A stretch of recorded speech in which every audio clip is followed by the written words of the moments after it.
ప్రేక్షకులు రెండో రోజు కూడా రారు. అది ఇప్పుడు జరుగుతుంది. కానీ ఎన్టీఆర్ ఏదో వారసత్వానికి అడ్డమవుతున్నాడని తెలుగుదేశం శాసనసభ్యుడు ఇలా చేయడం అన్నది దీని మీద ఆ పార్టీ అధికారికంగా స్పందించి తమ వైఖరి ఏంటో చెప్పడం చాలా మంచిది. దీన్ని ముగించటం, లేకపోతే వైసీపీ వాళ్ళు ఈ విషయం మాట్లాడుతుంటారు మీడియాలో పదే పదే ఈ చర్చకు. చంద్రబాబు నాయుడు గారు బాధ్యతగా మాట్లాడారు కదా అని అన్నారని చెప్పి కొన్ని వార్తలు వస్తున్నాయి. మరి ఎంతవరకు వాస్తవం?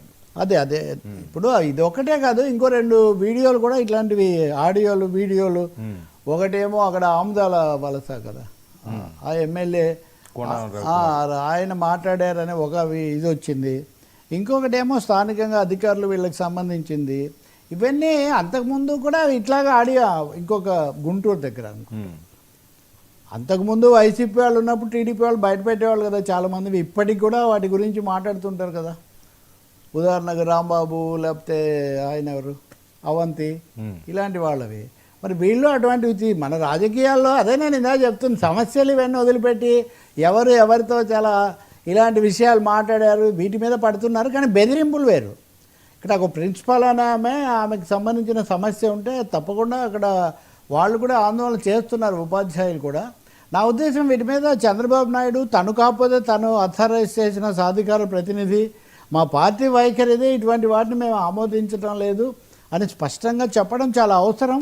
ఎందుకంటే గతంలో జగన్ మీద చేసిన విమర్శ కూడా అదే కదా. ఉదాహరణకు వల్లభనేని వంశీనో ఇంకొకరో కొడాలి నానినో మాట్లాడుతుంటే వీటిని ఎందుకు ఖండించడం లేదు, వీటిని ఎందుకు డిజోన్ చేసుకోవడం లేదు అని. అదే ఇప్పుడు కూడా తెలుగుదేశం పార్టీ, ఏ పార్టీ అయినా ఆ మాటకు వస్తే ఈ అసంబద్ధంగా మాట్లాడే ఈ ధోరణికి కత్తెర వేయాల్సిన అవసరం చాలా ఎక్కువగా ఉంది. చంద్రబాబు నాయుడు ఆందోళన పడ్డాడంటే అర్థం ఉంది. ఎందుకంటే ఇలాంటివి స్ప్రెడ్ అయిన కొద్దీ చెడ్డ పేరు వస్తుంది అని. పైగా పార్టీ కలిగే లాభం లేదు ఎవరి కోసమో తప్ప. అందులో వీళ్ళలో చాలామంది అసమ్మతి ఎమ్మెల్యేలు కూడా. మీరు ఇవి కాకుండా ఇప్పుడు మీరు ఇది చూస్తే కూడా తాడిపత్రి పెద్దిరెడ్డి జేసీ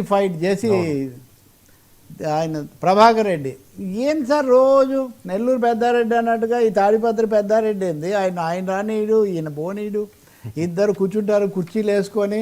జయప్రకాష్ రెడ్డి చనిపోయిన లోటు వీళ్ళు తీరుస్తున్నారు అన్నమాట ఈ మధ్య. ఏందిరా అది ఇది అనుకుంటుండేవాడు కదా ఆయన, సవాళ్ళు చేసుకుంటూ. అంతకంటే కూడా రక్తి కట్టి జీవిస్తున్నారు పాత్రల్లో. చాలా ఘోరం.